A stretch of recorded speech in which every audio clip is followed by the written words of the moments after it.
Bosky and Foyt make their way through turn 6.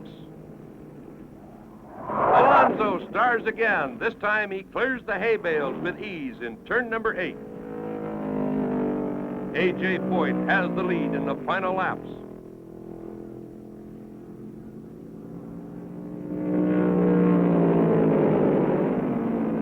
He takes the white flag, and the next time around, the checkered.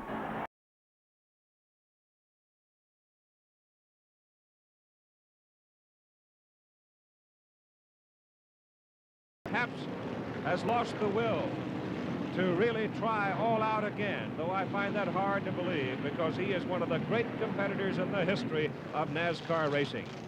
We are watching two great competitors right here. Pete Hamilton in the petty blue Plymouth Superbird, leading and heading for the checkered flag, and David Pearson running right behind him, closing in to second place, and he'll hold that position, no question about it.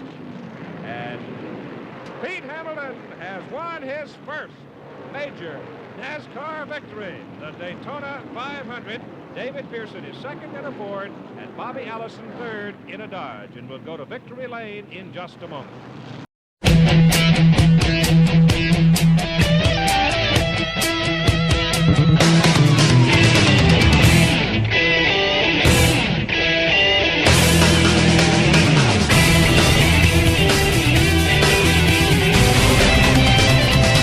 There's Hamilton.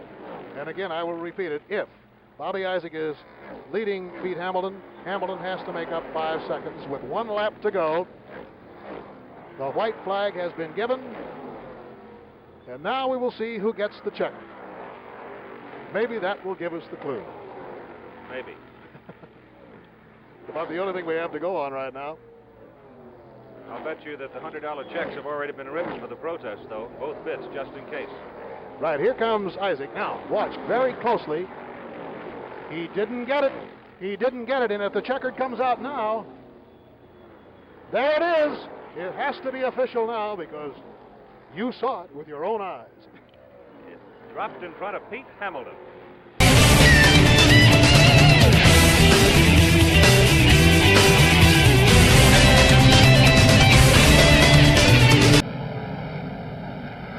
Places called Pageland, Jefferson, and McPhee, and past very colorful road signs.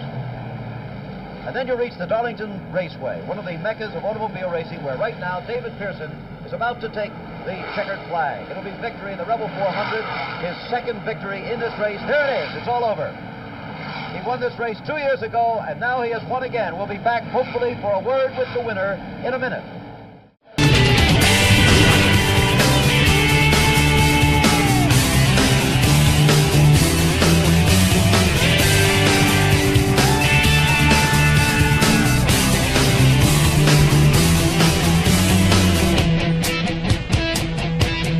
And 99th lap, they're side by side.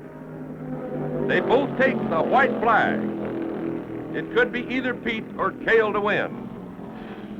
The Falstaff points are still up for grabs.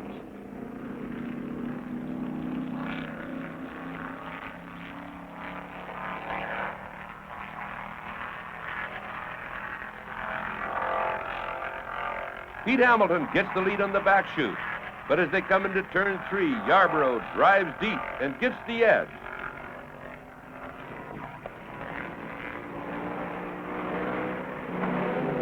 Cale Yarborough gets the checkered flag.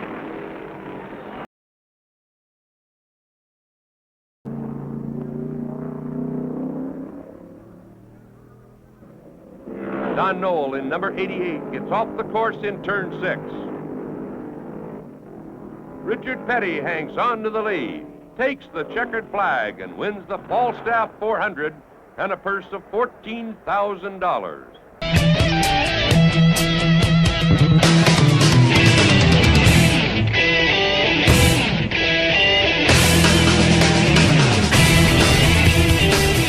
But has inherited by driving very soundly, very sensibly, and a very intelligent strategic race.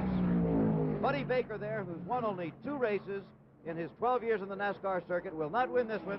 It's going to be Donnie Allison. One more turn to negotiate, and he's got it all wrapped up.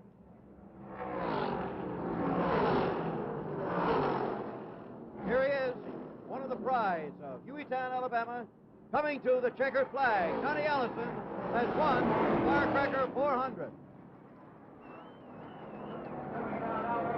Buddy Baker is second. Bobby Allison is third, and in fourth place, a lap behind Charlie Glotzback in car number 99.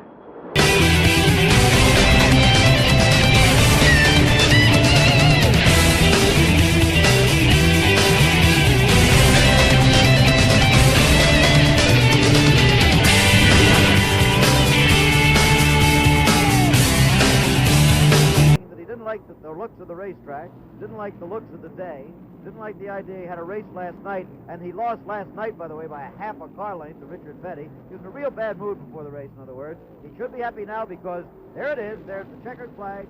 Bobby Isaac has won this Grand National 250-mile race in Nashville, Tennessee. And about $3,100 in prize money.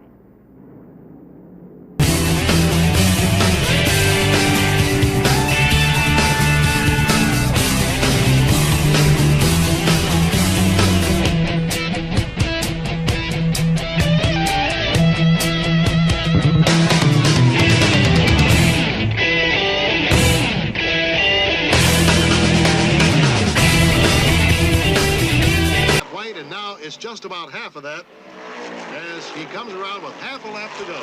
$27,500 at stake to win this one today.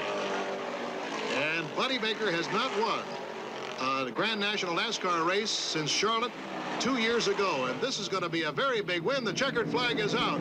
And Buddy Baker takes it to win the 21st running of the Southern 500. And you think the Cotton Owens crew isn't happy.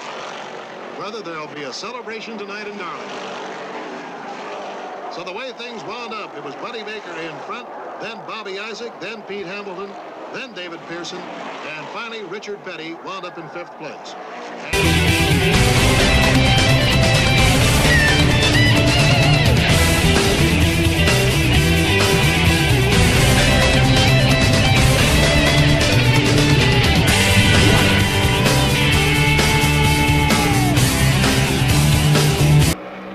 The way this race has been going, stick around, although there's only a few laps left. You sort of wonder what might happen to Leroy, Jim, despite the fact that only a few laps remain. There's the second place car of Bobby Allison. You saw the difference between him and the leader up front, Leroy Yarborough.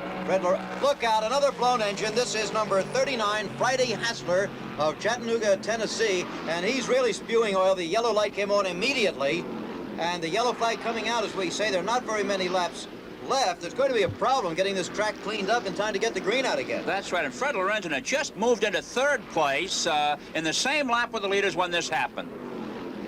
Yep, there's coming into the pits is Friday Hassler. A quick reminder here to some of you viewers, including the northeastern part of the country, that right after Wide World you'll be seeing NCAA football, University of Washington at Stanford. Heisman Trophy candidate Jim Plunkett in action.